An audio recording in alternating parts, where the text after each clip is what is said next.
Hey guys, welcome back to Sartaj sir की class. So guys, आज है हमारी सुपर एडवांस इंग्लिश स्पीकिंग की क्लास का चौथा दिन। पिछले 3 दिनों में मैंने आपको इंडेफिनिट सीरीज के तीनों टेंसेस करवा दिए, प्रेजेंट इंडेफिनिट, पास्ट इंडेफिनिट और फ्यूचर इंडेफिनिट। अब ये टेंसेस आपको इतनी अच्छी तरह से याद है कि इनको देखकर ही आपको समझ में आ जाएगा ये कौन से वाले हैं। मतलब ता है, ती है लास्ट में तो ये प्रेजेंट इंडेफिनिट है, आ ई है तो ये पास्ट इंडेफिनिट है, गा गी आ रहा है तो भैया ये फ्यूचर इंडेफिनिट है। पहचाने आपको याद हो गई होंगी। अब नोटबुक लेकर बैठ जाओ जहां पर आपने इन तीनों की पहचान, रूल्स वगैरह लिखे हुए, क्योंकि आज की इस क्लास में मैं आपकी स्पीकिंग प्रैक्टिस करवाने वाला हूं। अब स्पीकिंग प्रैक्टिस इसलिए क्योंकि इसमें मैं आपको एक एक सेंटेंस दूंगा और हर सेंटेंस किसी एक टेंस से बिलोंग करेगा। और टेंस मतलब आप बाहर के नहीं आएंगे, जितना आपको कराए हैं यानी कि इन तीनों में से ही होंगे, या तो प्रेजेंट इंडेफिनिट या पास्ट इंडेफिनिट या फ्यूचर इंडेफिनिट। आपको उसे इंग्लिश में बनाना है। इससे आपकी स्पीकिंग की भी प्रैक्टिस होगी, क्योंकि उस सेंटेंस को आप अपनी डेली लाइफ में भी यूज कर सकते हैं और आपकी टेंस की भी प्रैक्टिस हो जाएगी। आपको टेंस भी अच्छे से याद हो जाएंगे। याद रखिएगा, मैं आपको बीच बीच में हिंट्स भी दूंगा, आपकी पूरी हेल्प करूंगा कि ये कौन से टेंस का हो सकता है या इसमें क्या क्या लग जाएगा तो कैसे बन सकता है। आपको हर सेंटेंस बनाने के लिए 5 सेकंड का समय मिलेगा, 5 सेकंड्स। इस बीच आपको जल्दी से सेंटेंस बोलकर या अपने मन में इंग्लिश में ट्रांसलेट करना है। बिना देर के शुरुआत करते हैं। चलो फिर वीडियो की और इन तीनों टेंसेस की प्रैक्टिस करते हैं। पहला वाला, आकाश पड़ता है। अब इसमें ता है, ती है आ रहा है, और वो कौन सा टेंस है जिसके लास्ट में ता है, ती है आए? Present indefinite. तो बताओ इसकी इंग्लिश क्या होगी? तो इसकी इंग्लिश होगी आकाश रीड्स। आकाश रीड्स। अब आकाश पढ़ता है, आकाश का आकाश, पढ़ने को रीड बोलते हैं, लेकिन ही, शी, नेम और इट के साथ वर्ब में एस लगाते हैं। आई यू भी दे होता तो रीड ही रह जाता, रीड्स। एक और बनाते हैं, आकाश नहीं पढ़ता है। अच्छा, ये टेंस तो वही वाला है लेकिन इसमें नहीं आ गया। और जब भी प्रेजेंट इंडेफिनिट टेंस में नहीं आता है तो क्या लगता है? डू डज लगता है। बताओ डू लगेगा या डज? जल्दी नोटबुक खोल के देखो। डज। जी हां, तो इसकी इंग्लिश होगी आकाश डज नॉट रीड। एक और लेते हैं, मैंने पूछा। पूछने को आस्क बोलते हैं। मैंने पूछा। अच्छा, इसके लास्ट में तो आ की आवाज आ रही है। तो कौन सा टेंस है जिसमें आ, ई, ए की आवाज आए? Past indefinite. सेकंड फॉर्म लगती है ना उसमें। अच्छा, बनाओ। जैसे मैंने पूछा। हाँ, बिल्कुल सही। मैंने आई आस्क्ड। आई, मैंने, आस्क की जो है सेकंड फॉर्म आस्क्ड। एक और सेंटेंस, मैंने नहीं पूछा। ये भी वही वाला है लेकिन ये नहीं वाला हो गया। बनाओ। आपको क्या लगता है इसमें डू डज आएगा? नहीं नहीं नहीं, ये नहीं वाला है। पास्ट इंडेफिनिट में नहीं वाले में डिड आता है। तो इंग्लिश होगी आई डिड नॉट आस्क। अब देखा, एक तो डिड आ गया और आस्क्ड जो था वो आस्क हो गया वापस से, क्योंकि जब जब डिड आता है फर्स्ट फॉर्म आती है। एक और बनाते हैं, क्या मैंने पूछा। क्या मैंने पूछा। अब इसमें भी आ की आवाज आ रही, लेकिन ये तो क्या वाला है। कुछ नहीं करना होता क्या वाले में, बस हेल्पिंग और उठाकर पहले लिख दो। तो इसकी इंग्लिश होगी did I ask. Did I ask. Did पहले आ जाएगा। क्यों? क्योंकि क्या वाले में अलग से कुछ नहीं लगाना होता, बस हेल्पिंग और डू डज है तो वो पहले लगा दो, डिड है तो वो पहले लगा दो। एक और बनाते हैं, क्या तुम जाओगे। ओहो, इसमें तो क्या भी आ रहा है, यानी कि ये वही हेल्पिंग और पहले लगेगी। और ये गे, इससे तो मुझे वैसे ही डर लगता है। गा, गी, गे की आवाज आ रही। कौन सा टेंस है? Future indefinite. बनाओ, क्या तुम जाओगे।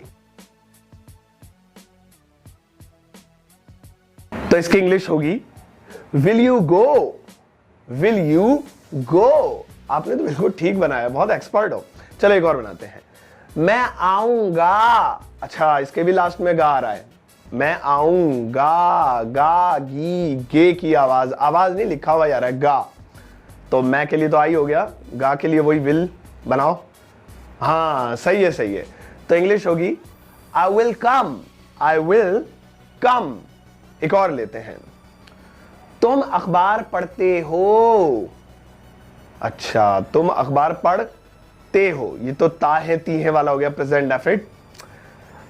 ये तो नहीं सोच रहे कि अखबार पहले आएगा या पढ़ना पहले आएगा। अरे उल्टी तरफ से जो पहले आ रहा है वही लगा दो। पढ़ना आ रहा है तो वो लगाओ, अखबार बाद में। तुम अखबार पढ़ते हो। इंग्लिश होगी क्या? इंग्लिश होगी, इंग्लिश होगी you read newspaper. You read, और न्यूज़पेपर भी कर सकते हैं, ए भी लगा सकते हैं, नहीं तो यू रीड न्यूज़पेपर। रीड में एस क्यों नहीं लगाया? क्योंकि आई यू वी दे या एक से ज्यादा नाम हो उसमें एस या एस नहीं लगाते। ये तो अब राहुल रीड्स होता, राहुल होता तो रीड्स कर देते, सचिन होता तो रीड्स कर देते। एक और बनाते हैं, सचिन क्रिकेट नहीं खेलता है। ओहो, फिर से ताहे तीहे वाला आ गया और साथ साथ इसमें नहीं भी है, तो इसकी इंग्लिश होगी Sachin does not play cricket. Sachin does not, अब नाम है ना तो रूल खोलकर देखो ताहे तीहे वाले का कि नाम के साथ डज आता है।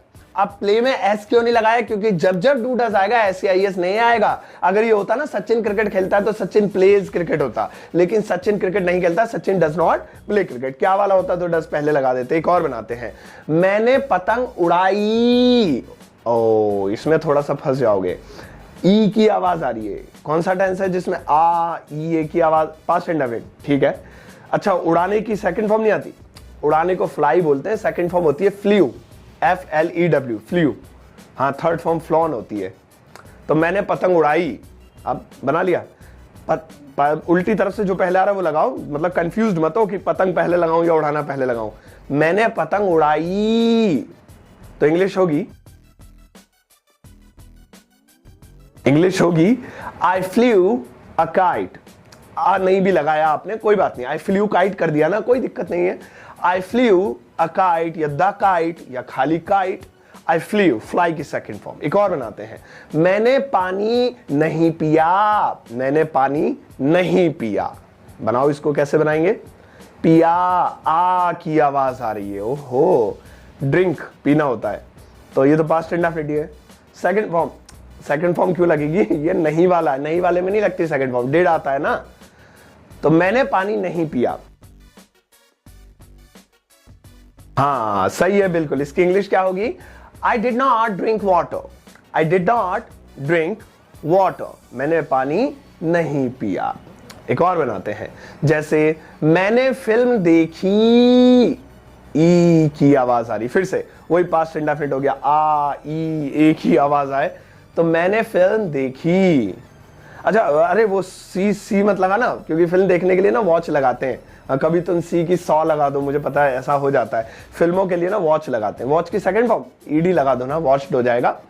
मैंने फिल्म देखी, तो इसकी इंग्लिश होगी I watched a movie. I watched a movie, film लिख दिया था, मतलब बोल दिया था आई वॉच्ड अ फिल्म, कोई बात नहीं ना, आ भी नहीं लगाया था, कोई बात नहीं। आई वॉच्ड फिल्म लिख दी, बोल दिया, या आई वॉच्ड अ मूवी बोल दिया, आ नहीं लगाया, दा नहीं लगाया, कोई दिक्कत नहीं है। जब आ और दा सीखेंगे चलेगा, लेकिन हाँ ऐसे ही अगर बोलना है मैंने फिल्म देखी तो आई वॉच्ड अ मूवी। एक और बनाते हैं, सचिन खाना नहीं खाता है। सचिन खाना नहीं खाता है, बनाओ कैसे बनेगा? ता है ती है वाला है, नहीं वाला है, ध्यान रखना।